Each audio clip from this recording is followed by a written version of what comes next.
My name is Xi Van Fleet. I'm the one who spoke at the Loudoun County School Board of Virginia comparing CRT and Wokeism to the Chinese Cultural Revolution. I know I'm not the only one. Every Chinese who either experienced or has a knowledge of the Chinese Cultural Revolution would clearly see the similarities, and we are all terrified. First of all, let me give you a brief intro into the Chinese Cultural Revolution in case some of you are not familiar with it.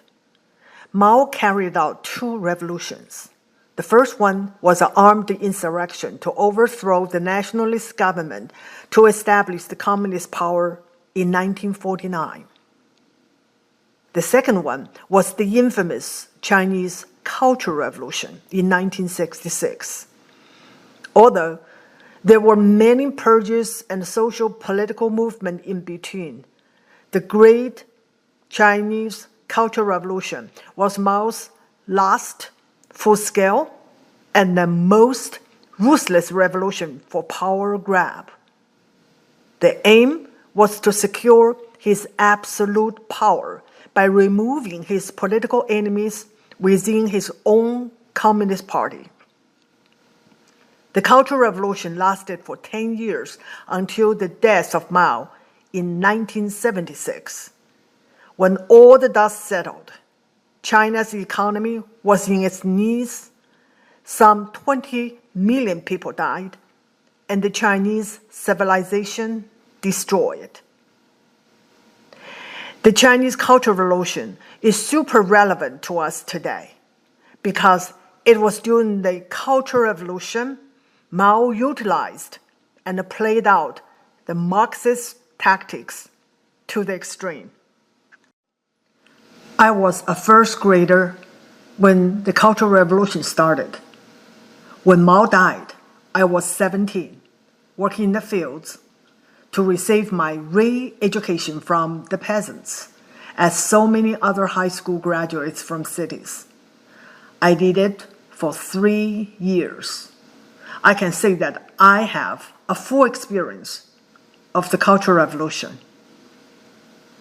In many ways, the Cultural Revolution really started at the conception of CCP in 1921. It never stopped. Revolution against traditional culture is in the DNA of communism.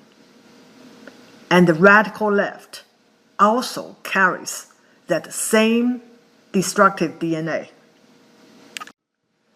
I don't think there is a disagreement that Marxism is communism.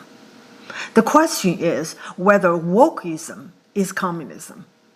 I can answer that question with absolute certainty. Yes, it is. I am referring specifically to the tactics. The tactics the left has been using to tear down America is undoubtedly communist. My conclusion is not based on my research or scholarly studies. It is based on my lived experience. The methodology is simple.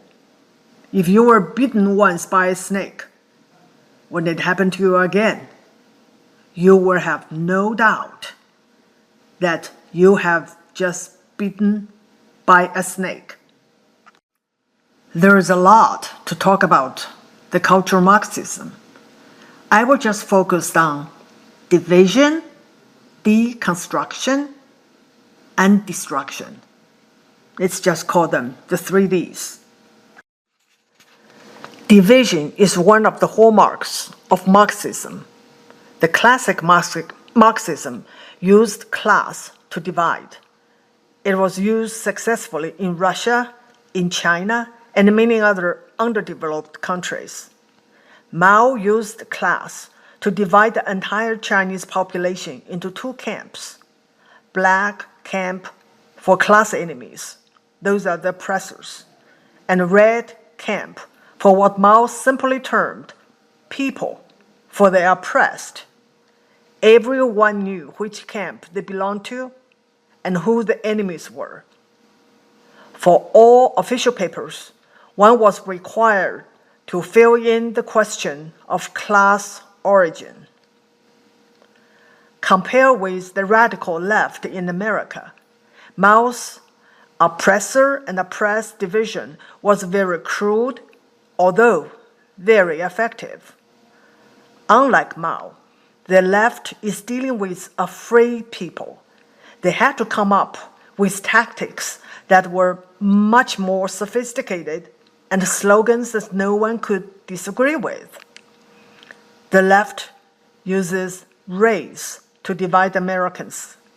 CRT is tailor-made for America. But one can simply replace race with another divisive category. Class, yes, that is still Bernie Sanders' favorite topic. They use gender, they use sexuality, and now the entire profession was demonized, such as law enforcement. The newest way to divide people is vaccination status. But the most insidious way to divide people is intersectionality. It divides people into endless subgroups and set them up against each other. The aim is to tear down the very fabric of our society. I call the left's brand of Marxism with American characteristics. I'm playing with words here because CCP calls its version of socialism socialism with Chinese characteristics. I just talked about what was used to divide people. I would like to talk a little bit about how it was used. After the land-owning class was thoroughly destroyed, Mao needed new enemies. Class warfare was his weapon to gain power. He would need use it again to maintain power. So he made class hereditary. In addition, he expanded the class enemy category to include counter-revolutionaries, rightists, bad influencers, spies, traitors. The last one he added was intellectuals. And all these labels also become hereditary. If your parents were class enemies, you are too, at birth. One could not escape the assigned class label, except in public spaces where no one knew each other because we all look alike as Chinese. CRT, on the other hand, is a much more potent weapon for division. As long as you are white, you are oppressor. There's no way you can hide your racial identity. Relation was also a way to categorize people. In Mao's China, if your relatives were class enemies, you were too, or at least considered enemy suspect. This is also happening in America now. The stepmother of the Atlanta officer who shot Richard Brooks was fired from her job because she was considered a reputation risk. I won't be surprised that we'll see more of this if we won't stop the woke madness. Guilty by association is a common practice by CCP. Purge was seldom directed at just one person. In one case, after a provincial official was purged, some 600 people working under him, including their families, were all deemed as class enemies. What awaited them was demotion, exile, jail, or death. This one is familiar to all of us by now. For example, all Trump supporters are now deemed to be white supremacist or insurrectionist by the left. Guilty by past words or deeds.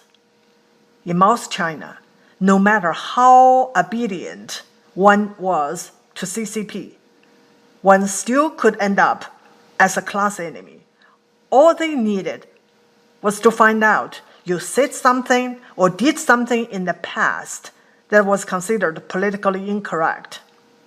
They have a special label for this. It's called historic counter-revolutionary.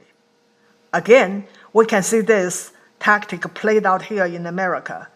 Governor Northam of Virginia was called a racist today because he wore blackface in college. With today's social media, it is much easier to find out who said and did what and when. No one will be safe. Reporting on each other is another well-used communist tactics to divide people. During the Cultural Revolution, people were encouraged to report on each other. One gets awards for reporting on others.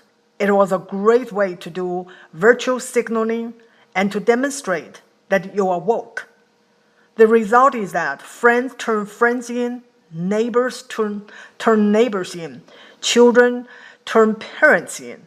This includes the children of Liu Shaoqi, president of China. After he was purged, his children publicly denounced him. They had to. This is one thing that I never thought would happen in America, but now it is happening all around us. We see children go to social media calling their parents racist. In Loudoun County School, they have bias reporting systems, and Biden asked Americans to report radicalized friends and family to the government. What does this do is to make everyone fearful, and everyone self-censors themselves to avoid being called out. When people are fearful, they are no longer free. They are actually being controlled. It is not enough to just divide people. The real game is to destroy the existing system. Deconstruction is the process of casting doubts on all traditions, all social norms, all institutions and laws. Destruction is the next step. These are Mao's own words. Only through chaos can a new order be created. Mao was the creator of the chaos. Mao started the Cultural Revolution by unleashing his Red Guards. These were the thoroughly indoctrinated youth from universities and public schools, including elementary schools. With Mao's open support, the Red Guards abolished the law enforcement and court systems. No one could intervene and dare to stop them. This is the Chinese expression of what the Red Guard did. 打,砸,抢,烧, translated as violence, rioting, looting, and burning. The Red Guards did so much damage and killed so many people, and yet their crimes were never prosecuted. Today, the Cultural Revolution is not allowed to be discussed in China, and the school children were taught that the Cultural Revolution was an anti-corruption campaign. In America, we also see our own Red Guards. The Democratic Party leadership and the media openly backed the social justice warriors and rioters. They knew this. That's why they were able to terrorize our cities and communities. I had to include this slide to show how similar the Communist Party and the radical left actually are.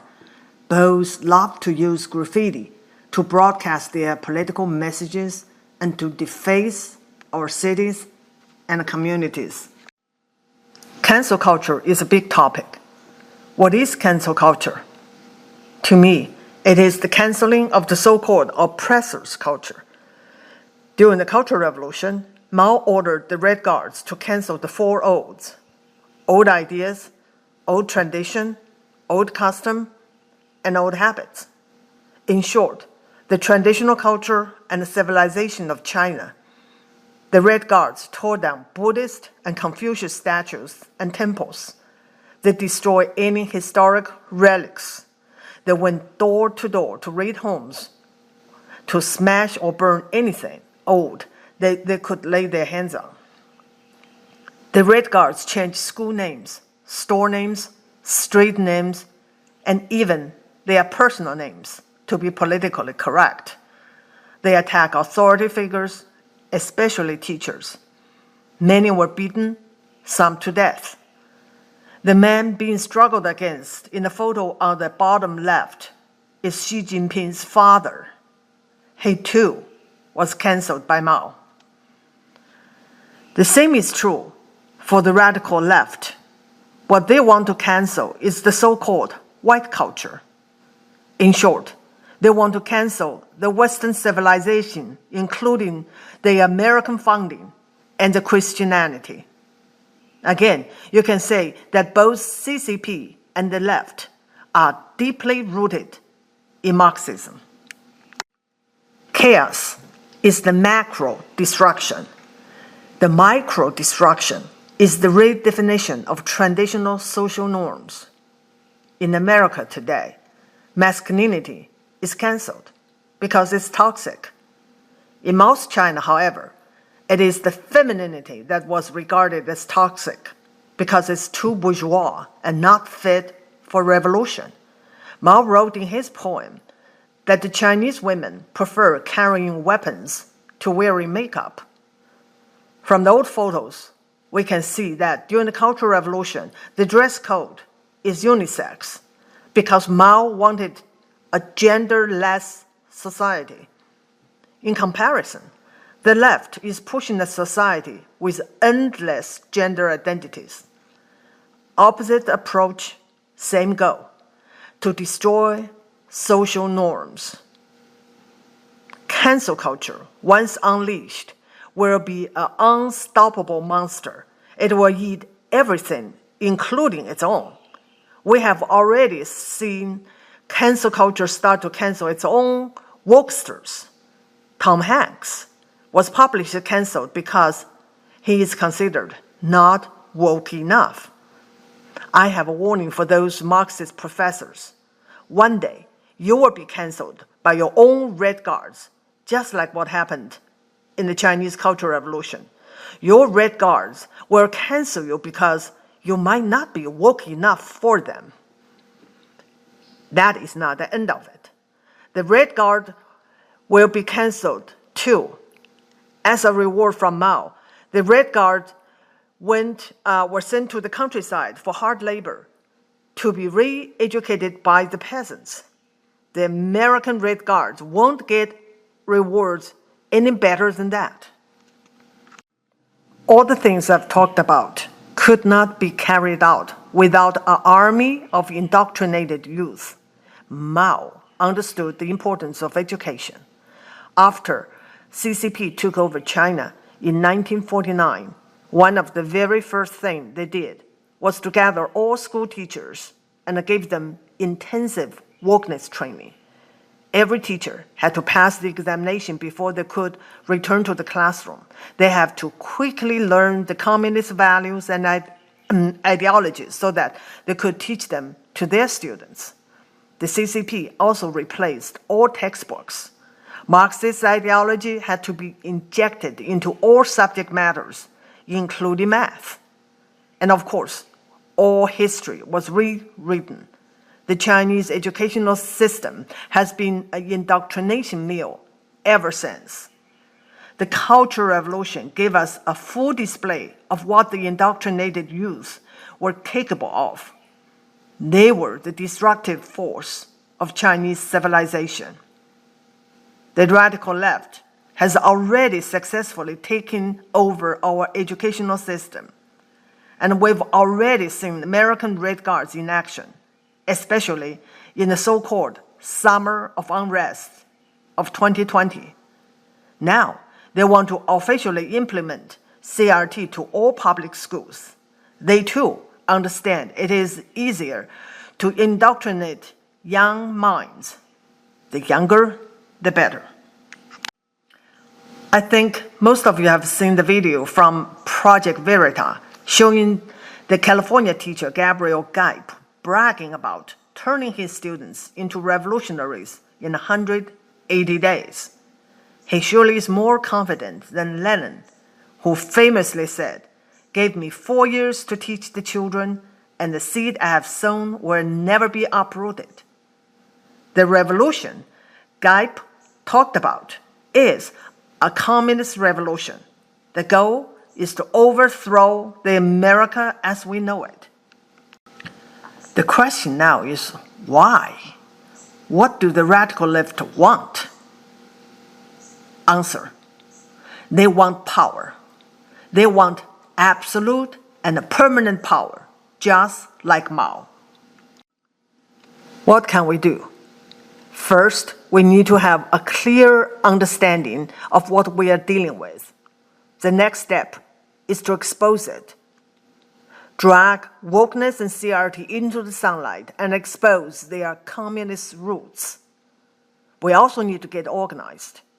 One thing the Communist Party and the Democratic Party have in common is they organize.